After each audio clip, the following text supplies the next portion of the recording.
Iniciemos esta plática encomendándonos al Señor, pidiendo que nos abra el corazón y que se haga muy presente para disponernos para la Semana Santa. En el nombre del Padre, y del Hijo, y del Espíritu Santo. Amén. Espíritu Santo, queremos iniciar nuestra meditación acercándonos a tu corazón y pidiéndote que inspires esas palabras que lleguen al corazón y que nos dispongan de la mejor manera para vivir esta Semana Santa, para vivir estos días santos con el corazón de la mejor manera preparada. Haznos capaces de acoger aquello que tienes a bien dispuesto ponernos en nuestro corazón. Que este momento sea un momento de cercanía, sea un momento de preparación, sea un momento de acogida de lo que nos viene presentado a lo largo de estos días santos. Quisiera en esta contemplación considerar los aspectos que van en torno a esa petición del Señor a los apóstoles en el Evangelio de San Lucas, capítulo 22, versículo 8, donde dice: entonces Jesús envió a Pedro y a Juan diciendo: id y preparadnos la Pascua para que la comamos. Buscamos con ello dejar que los preparativos de la cena preparen el alma para acoger los misterios que ahí se van a celebrar. Es hacer que entre en el alma el sentido y el sabor de las acciones materiales, al conseguir los alimentos de la cena, al sacrificar el cordero, al dejar su sangre en el altar del templo, a disponer el lugar de la distribución de los asientos, el mirar los recipientes de agua y dejar que todo ello nos hable en el alma sabiendo que es Pascua. Tal vez hacerlo con los mismos sentimientos religiosos con que Pedro y Juan prepararon todo para que nos dispongan a vivir la Pascua con un especial calor en el corazón. La cena de Pascua está diseñada para presentar a cada comensal la experiencia de pasar de la esclavitud a la libertad. Como está registrado en la Agadá judía, un libro donde recogen los relatos, tradiciones y oraciones, y narra la historia del Éxodo, se enumeran las 10 plagas, se comen los alimentos que son símbolo de la esclavitud y de la libertad. La Escritura se refiere a la noche del Éxodo como una noche de vigilia. Aquella noche el Señor la pasó en vela para sacar de Egipto a los israelitas. Por eso también las generaciones futuras de israelitas deben pasar esa noche en vela en honor del Señor.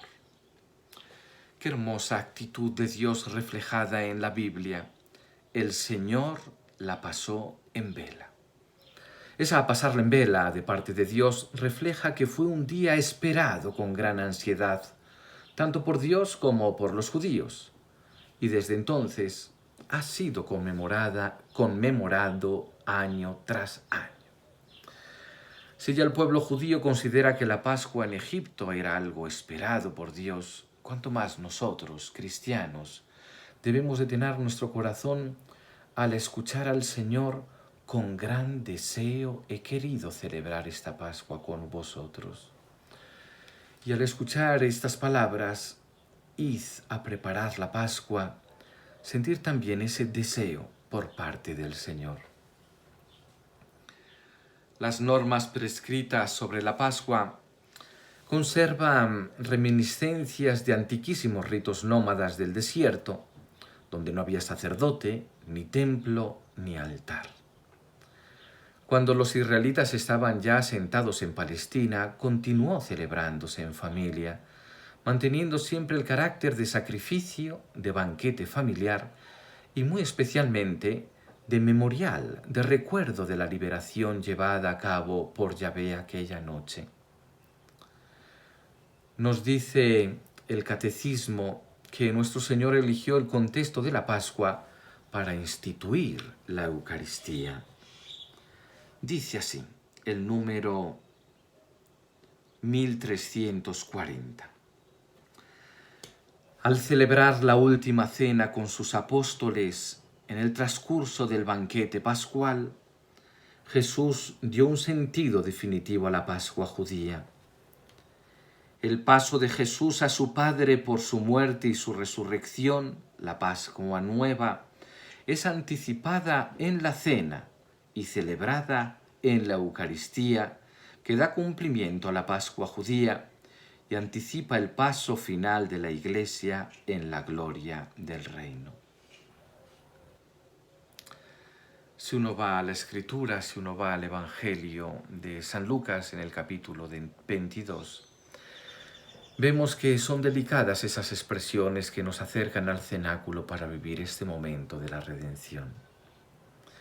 El Señor, como dice el Catecismo, ha elegido precisamente esta fiesta de Pascua para que sea el contexto de nuestra redención, para que sea el contexto de la celebración de la Eucaristía, para que sea el contexto de la consagración de sus sacerdotes. Y encontramos en el Evangelio de San Lucas expresiones delicadas, tiernas, que refuerzan el papel de este momento. Id y preparadnos la Pascua para que la comamos. El Maestro te dice: ¿dónde está el aposento donde he de comer la Pascua con mis discípulos? Fueron pues y hallaron como les había dicho, y prepararon la Pascua. Y el Señor, en ese mismo contexto, dice: cuánto he deseado comer con vosotros esta Pascua antes de padecer. En primer lugar, pongámonos en algún rincón de esta escena que podemos imaginar, donde el Señor se dirige a Pedro y a Juan, y escuchemos este deseo del corazón del Maestro: id y preparadnos la Pascua. Dejemos que esas palabras, que ese deseo vaya creciendo también en nosotros, para que se convierta en anhelo de poder participar de la Pascua con el Maestro, y hacerlo preparando lo que a nosotros nos toca, preparando el corazón con la oración, dedicando tiempo de exclusividad con el Señor, para que lo que va a suceder tenga un corazón preparado que acoja la redención de manera amorosa. Una petición sencilla, de elementos prácticos, pero que se realiza en un momento solemne para todo judío, y en especial para el Maestro: id y preparadnos la Pascua. Señor, el día en que te ibas a quedar con nosotros para siempre en la Eucaristía, mandaste a tus apóstoles buscar casa donde celebrar la fiesta. Acompañemos con la imaginación y con el corazón a esos dos discípulos para realizar los preparativos para la cena.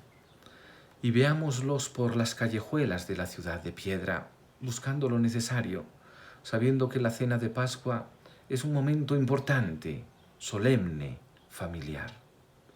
Y hay que prepararlo todo con detalle. Detengamos nuestra mirada, en primer lugar, en el hombre del cántaro. Tenemos también que ponerlo en el corazón en esta nuestra contemplación. ¿Qué señas le diste para encontrar la casa entre tantas calles de la ciudad? Seguid a un hombre que lleva un cántaro de agua. Es muy importante encontrar la casa donde se va a terminar la vieja ley y a comenzar la nueva, el nuevo sacerdocio, el nuevo sacrificio, el nuevo culto. Es en esta casa donde se nos da la salvación. Bendito hombre del cántaro, que nos lleva a la casa y que lleva el agua viva. Esa agua que utilizarán para purificar las manos y preparar el alma para vivir la Pascua. Esa agua que limpiará los pies de los apóstoles puestos en la mesa. Esa agua que se mezclará con el vino y se hará sangre de nuestro Maestro y Salvador.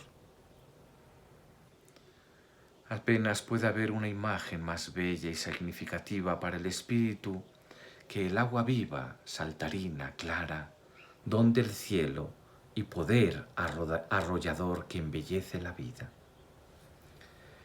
El agua de Dios en el alma del hombre limpia y santifica, enriquece y fecunda.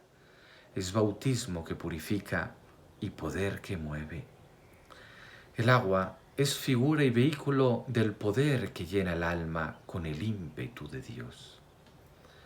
Y esa agua para la casa del lugar de la cena la lleva el hombre del cántaro. Dios tiene ojos para todo hombre que lleva agua viva en su alma. Dios tiene ojos para un hombre que en Jerusalén lleva un cántaro en la mañana del Jueves Santo. No se dio cuenta, tal vez nunca lo supo, pero Dios sí vio al hombre con el cántaro esa mañana. Toquemos la puerta de la casa donde entra el hombre del cántaro y preguntémosle al dueño dónde podemos celebrar con el Maestro la cena de Pascua.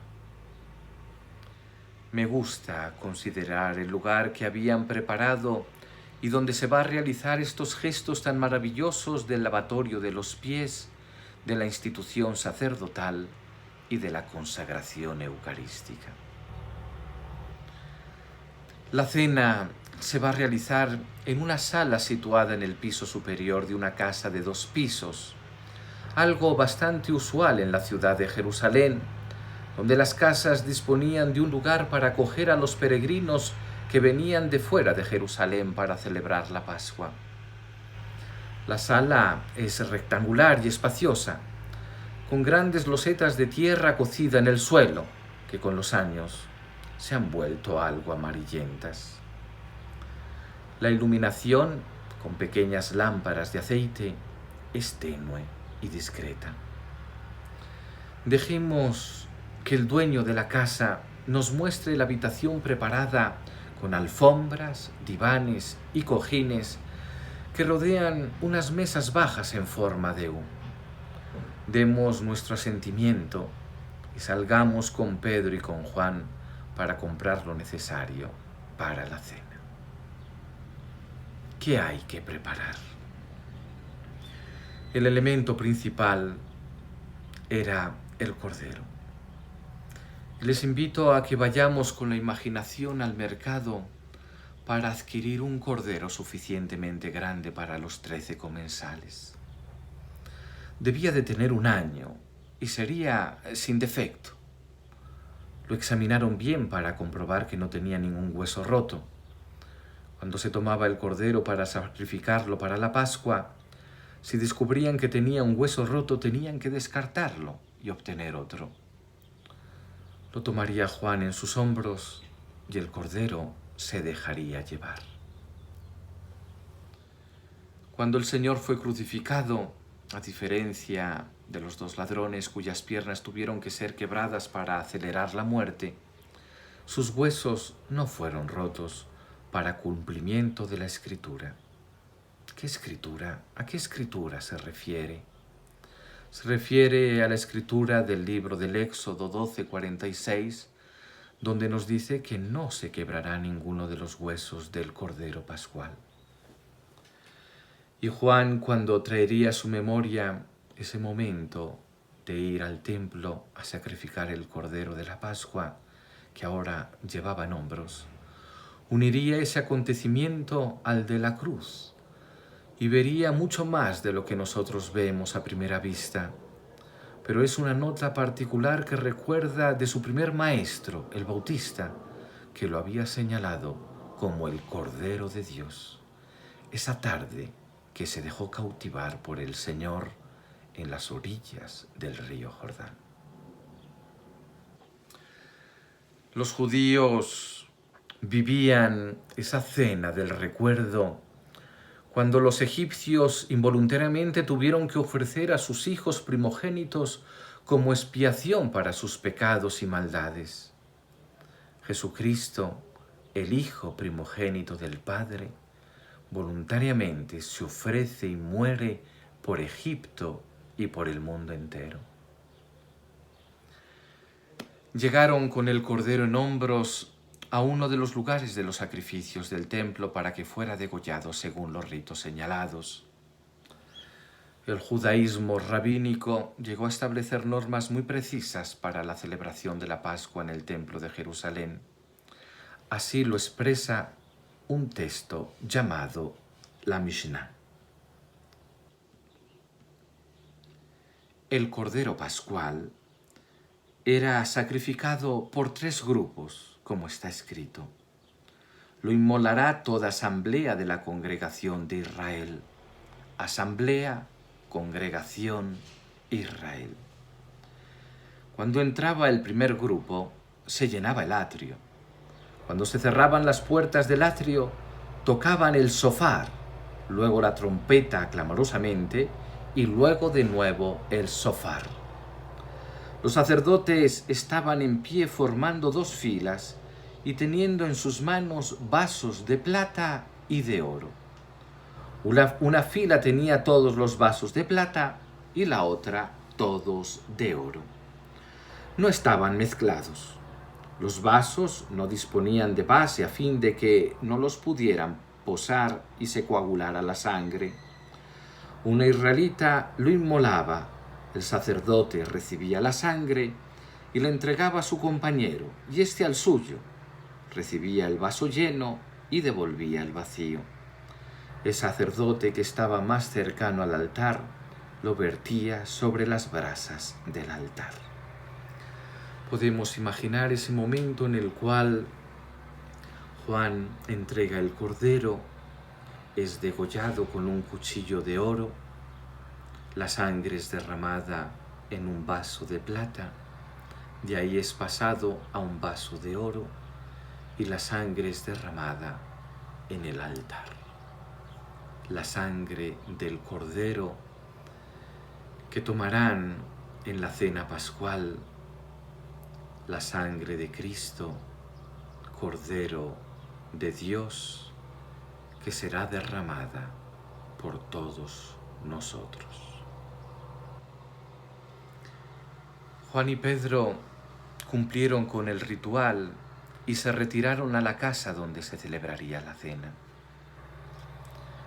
Ya en la casa debieron de asar al horno el cordero y allí mismo prepararon el pan sin levadura, el mashot, el pan que los judíos comieron al salir de Egipto, hecho sin levadura porque la salida fue tan precipitada que las mujeres no le pusieron levadura porque no habría tiempo para la fermentación.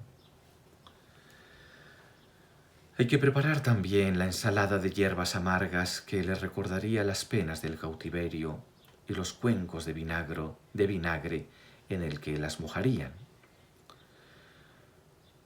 Llevaron vino suficiente. Era caro en aquel tiempo, pero en los días de la Pascua los levitas lo vendían en el templo a precio de coste y por lo tanto allí habían hecho cola para comprarlo. Ya en la casa le añadieron 1/5 de agua como la ley mandaba, motivo por el cual los sacerdotes seguimos poniendo unas gotitas de agua al vino en la misa, añadiendo ese toque espiritual de que sea signo de nuestra participación. Prepararon también el charoset, que es una salsa color ladrillo compuesta de almendras, higos, dátiles y canela machacada con vino, y recuerda las ardientes arenas del desierto que pisaron los pies en la huida de Egipto. Y finalmente dispusieron los cántaros de agua para las abluciones. Y todo esto lo hicieron con fidelidad y cuidado, como realizando un rito que ya desde que eran pequeños les emocionaba. En su infancia de pescadores, los días de la Pascua eran de gran fiesta y asistían con ojos extasiados a toda esa complicada preparación que sus padres intercalaban con narraciones de la historia de su pueblo. Cuando oyeron las trompetas del templo, aceleraron los últimos preparativos y estaban concluyéndolos cuando oyeron en la escalera los pasos de Jesús y sus otros 10 discípulos. El maestro vestía una túnica de lino blanca, como la que usa el sumo sacerdote. Se le veía majestuoso, regio, un verdadero profeta, todo un sacerdote y a la vez un humilde rey. Cuando Jesús entró en la sala, había en ella un fuerte olor a grasa y a especies picantes. El dueño de la casa mostró a Jesús la mesa preparada y le preguntó si todo estaba de su agrado. El maestro giró su vista por la sala. Era muy importante para él aquella noche y debió responder con un gesto agradecido. En el camino los apóstoles le habían encontrado extraordinariamente silencioso, como si estuviera preparándose para algo enorme. Ellos debían de mirarlo esperando una señal de tristeza o alegría para guiar sus sentimientos. Algo así como cuando en la campiña está un rebaño de ovejas y ante el brillar de los relámpagos y el estruendo de los truenos no miran al cielo, sino al pastor, esperando alguna señal. Estaban perplejos, asustados, confundidos. Ya la solemnidad de la Pascua les ponía tensos y la alegría de la fiesta había sido apagada por tantos anuncios dramáticos que Jesús había hecho en los días precedentes. Hablarían, por tanto, en voz baja, expectantes. Los criados terminaron de poner la mesa. Era un rectángulo de poco más de 30 centímetros de altura, cubierto con blanquísimos manteles. 3 de sus partes estaban adosadas formando una U, y había 3 anchos bancos cubiertos con cojines. Tradicionalmente los judíos habían comido la Pascua de pie. Así lo mandaba la Escritura. Pero en tiempos de Jesús las costumbres habían cambiado bajo el influjo romano, pues los invasores les habían enseñado que comer de pie era postura de esclavos y que los hombres libres debían comer recostados. Y los judíos habían aceptado este nuevo estilo. Jesús y los apóstoles estaban tumbados, recostándose sobre el brazo izquierdo y dejando el brazo derecho libre para comer de los platos comunes esparcidos en la mesa central. No sabemos con exactitud cómo se distribuyeron los puestos de la mesa. El triclinio del fondo, con 3 puestos, era evidentemente el de la presidencia, pero no sabemos con precisión si el puesto de honor era el del centro de estos 3, o siguiendo la costumbre romana, el del lado izquierdo. Seguía en importancia el banco de la izquierda y luego el de la derecha, con 5 puestos cada uno, empezando también de izquierda a derecha la mayor o menor importancia de los puestos. Del relato de la cena solo podemos deducir que Juan estaba inmediatamente a la derecha de Jesús. Solo así podía apoyar su cabeza en el pecho del Maestro.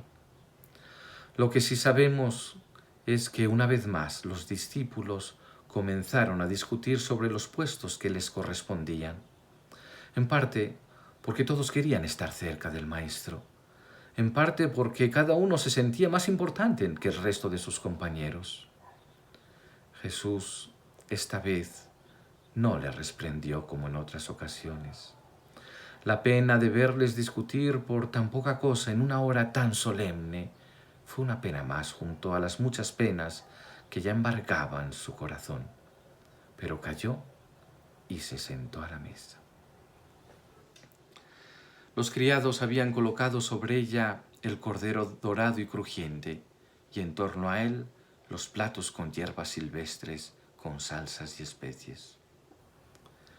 Detengamos, pues, la mirada en esta escena, en esta sala, y dejando que la vista imaginativa suscite en nuestra alma amistad profunda en torno a la mesa, clima familiar en esa cena de Pascua, primacía del Maestro ante los discípulos, asombro por el cuidado de la celebración. En lugar de la cena, con todo preparado sobre la mesa, el Maestro con sus discípulos, la luz tenue, el ambiente religioso, los rituales bien llevados. Que vaya entrando el Maestro a nuestro corazón con esta su última cena en la tierra, mientras paseemos la vista y el corazón por el lugar donde el Maestro nos redime. Hagamos en este momento, al considerar todos estos elementos preparativos de esa cena de Pascua, hagamos un diálogo con el Señor para que nos ayude Él a preparar nuestro corazón. Pedro y Juan salieron a preparar todas las cosas. Que el Maestro salga a preparar nuestro corazón para disponerlo para esta cena de Pascua. Pidámoselo así. Pidamos que el Señor entre a nuestra alma para condicionarla con esas virtudes del amor, de la fe, de la humildad, de la acogida. Que también el Señor prepare nuestra alma con una delicadeza, ritualidad para esta cena. Y que la bendición de Dios Todopoderoso, Padre, Hijo y Espíritu Santo, descienda sobre nosotros y nos acompañe siempre. Amén.